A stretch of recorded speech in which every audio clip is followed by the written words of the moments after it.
Осы досыңыз жарысып жатыр мына жақта оқушымен. 4-ші сынып оқушысы Жұманазар Ернармен. Ау? Екі оқушым деге жарысып жатыр. Екі оқушыны. Қазір сіздің суретіңізді екеуі де салған болатын. Болды, Ернар? Қазір. Сіз қазір осы суреттердің ішінен, сізге киіндірді ғой сізді былайша айтқанда. Соның ішінен сіз үздігін таңдайсыз.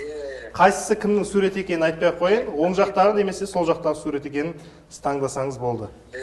Мынау бірінші қатысушының суреті. Қарап қойыңыз. Өте керемет. Мынау екінші қатысушының суреті.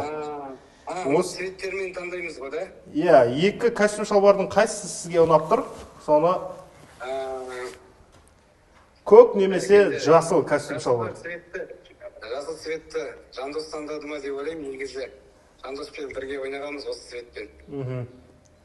Мүмкін. Көкті, бірақ көк ұнап тұр. Оңбаған екенсің. Көк ұнап тұр. Осы сурет жеңімпаз яғни, Рахмет сізге. Айттым ғой оны ірітіп салу керек еді. Жобаларда күтеміз, Құдай қаласа. Ірітіп салғанда соны таңдайтын еді ол. Аха.